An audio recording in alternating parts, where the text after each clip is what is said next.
In typography, a sans-serif, Gothic, sans-serif or simply sans typeface is one that does not have the small projecting features called serifs at the end of strokes. The term comes from the French word sans, meaning without, and serif, from the Dutch word schreef, meaning line. Sans-serif fonts tend to have less line width variation than serif fonts. In print, sans-serif fonts are often used for headlines rather than for body text. Sans-serif fonts have become the most prevalent for display of text on computer screens. This is partly because interlaced screens have shown twittering on the fine details of the horizontal serifs. Additionally, on lower resolution digital displays, fine details like serifs may disappear or appear too large. Before the term sans-serif became common in English typography, a number of other terms had been used. One of these outmoded terms for sans-serif was Gothic, which is still used in East Asian typography and sometimes seen in font names like Century Gothic, Highway Gothic, or Trade Gothic. Sans-serif fonts are sometimes, especially in older documents, used as a device for emphasis, due to their typically blacker type color. History. The first sans-serif types were developed in the 18th century. They became popular in printed media in the early 19th century, at first under the term grotesque, as the omission of serifs was a significant departure from hundreds of years of tradition in printed text. The term grotesque comes from Italian for cave, and was often used to describe Roman decorative styles found by excavation, but had long become applied in the modern sense for objects that appeared malformed or monstrous. Letters without serifs historically appear in epigraphy, especially in casual, non-monumental epigraphy. The earliest typesets which omitted serifs were not intended to render contemporary texts, but to represent ancient inscriptions. Thus, Thomas Dempster's De Retruria Regali Libri 7 used special types intended for the representation of Etruscan epigraphy, and in c. 1745, Caslon Foundry made Etruscan types for pamphlets written by Etruscan scholar John Swinton. In late 18th century, neoclassicism led to architects increasingly incorporating ancient Greek and Roman designs in contemporary structures. Among the architects, John Soane was noted for using sans-serif letters on his drawings and architectural designs, which were eventually adopted by other designers, such as Thomas Banks and John Flaxman. In 1786, a rounded sans-serif font that was developed by Valentine Haury first appeared in the book titled Essai sur l'éducation des aveugles. The purpose of this font was to be invisible and address accessibility. It was designed to emboss paper and allow the blind to read with their fingers. The design was eventually known as Haury type. Sans-serif letters began to appear in printed media as early as 1805, in European magazine. However, early 19th century commercial sign writers and engravers had modified the sans-serif styles of neoclassical designers to include the uneven stroke weights found in serif Roman fonts, producing sans-serif letters. In London, Egyptian lettering was popular for advertising, apparently because of the astonishing effect the unusual style had on the public. In 1816, the Ordnance Survey began to use Egyptian type, which was printed using copper plate engraving of monoline sans-serif capital letters, to name ancient Roman sites.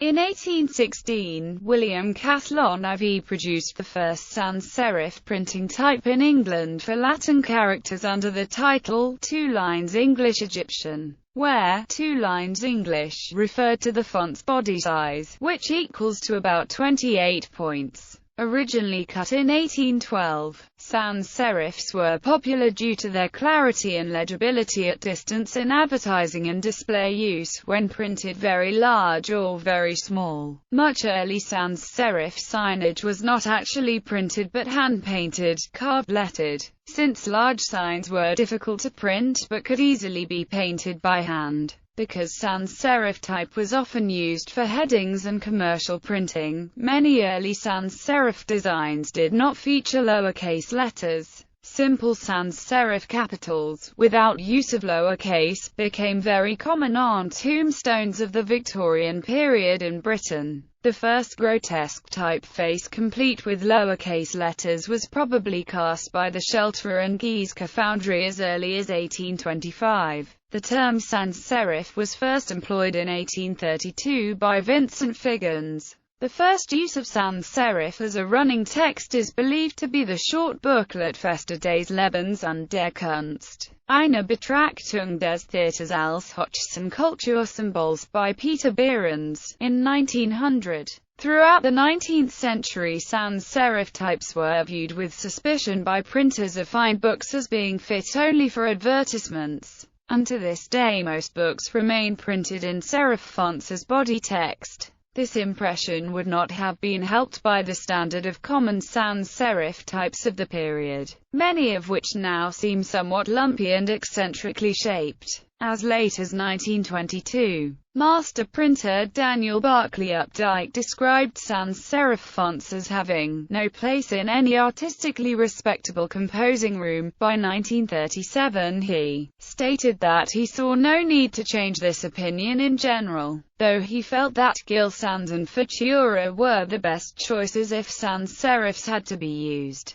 Through the early 20th century, an increase in popularity of sans-serif fonts took place as more artistic and complex designs were created. As Updike's comments suggest, the more constructed humanist and geometric sans-serif designs were viewed as increasingly respectable, and were shrewdly marketed in Europe and America as embodying classic proportions while presenting a spare, modern image. While he disliked sans-serif fonts in general, the American printer J. L. Frazier wrote of copperplate Gothic in 1925 that a certain dignity of effect accompanies, due to the absence of anything in the way of frills, making it a popular choice for the stationery of professionals such as lawyers and doctors. By the mid-century, neo-grotesque fonts such as Universe and Helvetica had become popular through offering a more unified range of styles than on previous designs,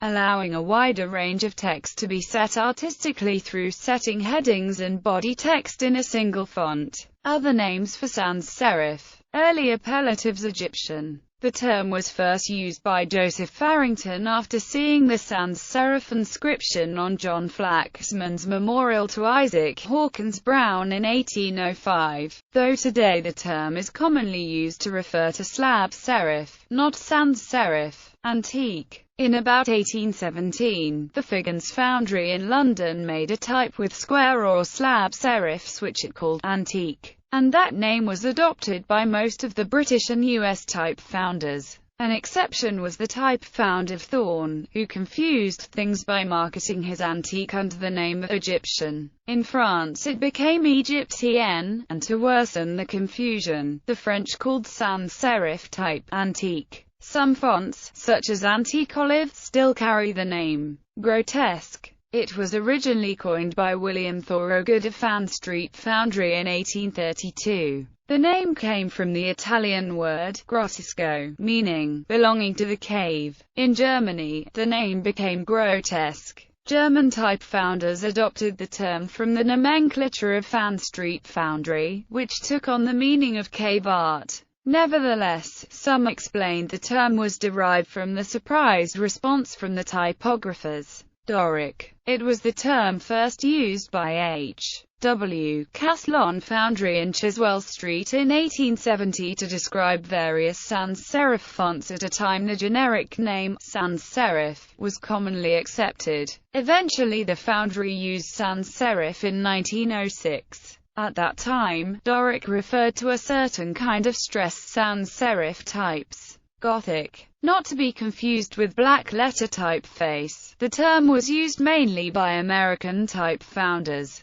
Perhaps the first use of the term was due to the Boston Type and Stereotype Foundry. which in 1837 published a set of non-serif typefaces under that name. It is believed that those were the first sans-serif designs to be introduced in America. The term probably derived from the architectural definition, which is neither Greek nor Roman, and from the extended adjective term of Germany, which was the place where sans-serif typefaces became popular in 19th to 20th century. Early adopters for the term includes Miller and Richard, and R. M. Wood, Lothian, Connor, Bruce McKellar. Although the usage is now rare in the English-speaking world, the term is commonly used in Japan and South Korea. In China they are known by the term haita, literally meaning black type, which is probably derived from the mistranslation of Gothic as black letter typeface, even though actual black letter fonts have serifs.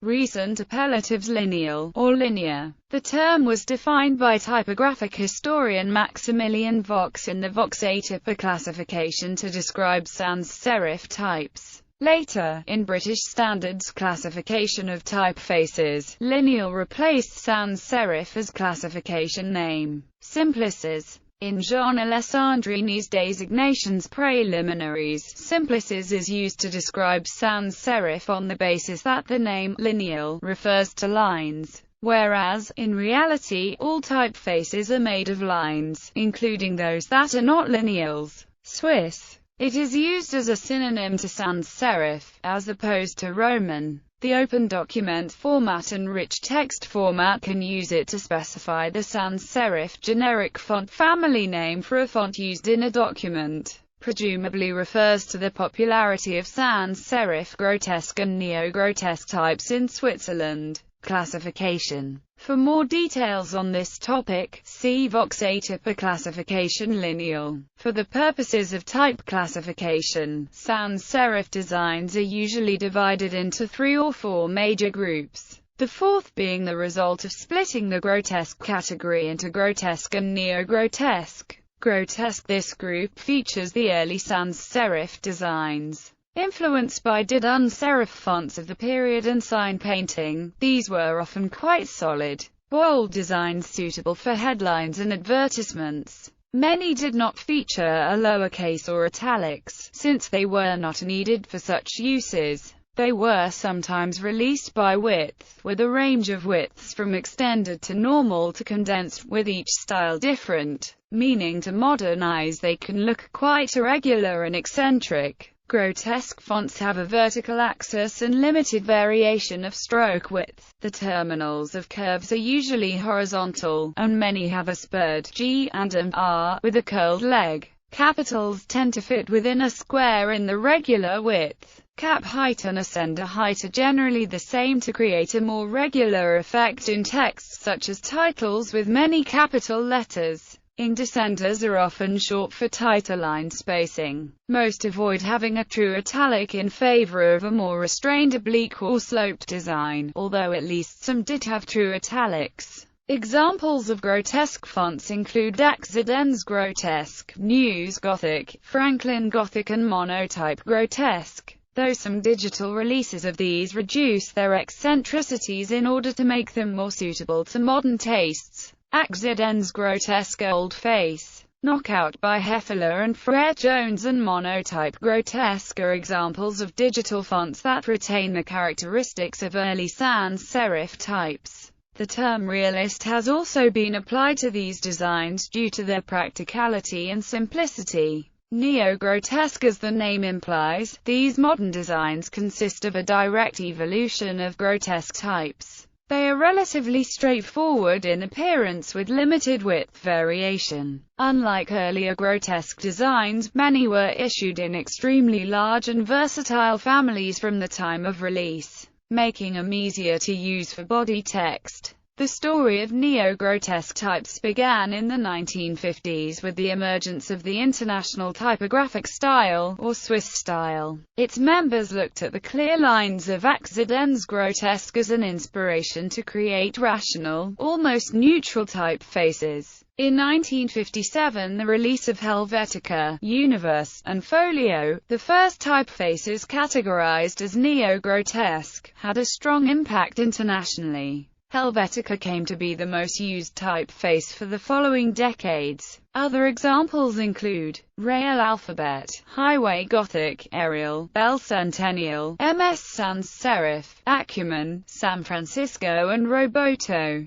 Like some grotesque typefaces, neo-grotesques often feature a folded-up design, in which strokes are curved all the way round to end on a perfect horizontal or vertical. Helvetica is an example of this. Others, such as Arial, are less regular. Geometric, as their name suggests, geometric sans-serif typefaces are based on geometric shapes, like near-perfect circle and square. Note the optically circular letter O, and the simple construction of the lowercase letter a. Of these four categories, geometric fonts tend to be the least useful for body text. The geometric sans is strongly associated with the Bauhaus art school. In 1927, Futura, by Paul Renner, was released to great acclaim and popularity. Geometric sans-serif fonts were popular from the 1920s and 30s due to their clean, modern design, and many new geometric designs and revivals have been created since. A separate inspiration for many geometric types has been the simplified shapes of letters engraved or stenciled on metal and plastic in industrial use, which often follow a simplified geometric design. Notable geometric types include Cable, Nobel, ITC, Avant-Garde, Century Gothic, Gotham, Avenir, URW, Grotesque and Drogovskas. Humanist. These are the most calligraphic of the sans-serif typefaces. Many take extensive inspiration from serif fonts, with true italics rather than an oblique, ligatures and even swashes in italic. One of the earliest humanist designs was Johnston, and, a decade later, Gill Sans. Edward Johnston, a calligrapher by profession, was inspired by classic letter forms, with capitals based on Roman inscriptions. Humanist designs vary more than Gothic or geometric designs. Some humanist designs have stroke modulation or alternating thick and thin strokes. These include Lydian, Stellar, Rotisemizans, and most popularly Hermann Zapf's Optima, a typeface expressly designed to be suitable for both display and body text. Some humanist designs may be more geometric, as in Gill Sans and Johnston, which like Roman capitals are often based on perfect squares, half-squares and circles. These somewhat architectural designs may feel too stiff for body text. Others, such as Syntax, Gaudy Sans and Sassoon Sans, more resemble handwriting, serif fonts or calligraphy. Frueger, from 1976, has been particularly influential in the development of the modern humanist sans genre, especially designs intended to be particularly legible above all other design considerations. The category expanded greatly during the 1980s and 1990s. Partly as a reaction against the overwhelming popularity of Helvetica and Universe, and also due to the need for legible fonts on low-resolution computer displays. Designs from this period intended for print use include FF Meta, Myriad, Thesis, Charlotte Sans and Scala Sans, while designs created for computer use include Microsoft's Tahoma, Trebuchet, Verdana, Calibri and Corbel, as well as Lucid de Grande, Fira Sans and Droid Sans. Humanist sans-serif designs can be particularly suitable for use on screen or at distance, since their designs can be given wide apertures or separation between strokes, which is not a conventional feature on grotesque and neo-grotesque designs. Other, mixed due to the diversity of sans-serif typefaces, many do not fit neatly into the above categories. For example, Newsites has both neo-grotesque and geometric influences, as does Hermann Zapf's URW Grotesque, while Clavica blends humanist and geometric influences. A particular subgenre of sans-serifs is those with stroke contrast, which have been called modulated sans-serifs. They are nowadays often placed within the humanist genre, although they predate Johnston, which started the modern humanist genre. These may take inspiration from calligraphy or painted lettering, grotesque or humanist fonts. In addition, many capitals-only sans-serifs of the 19th century have a naturally geometric design, but are classified in the grotesque genre. Sans-serif analogues in non-Latin scripts. The concept of a typeface without traditional flourishes spread from the Western European typographical tradition to other scripts in the late 19th century. Like their Latin counterparts, non-Latin linear faces are popular for on-screen text due to their legibility. Sans-serif analogues are in common use for Greek, Cyrillic, Hebrew, and Chinese, Japanese, and Korean. See also East Asian sans-serif typeface.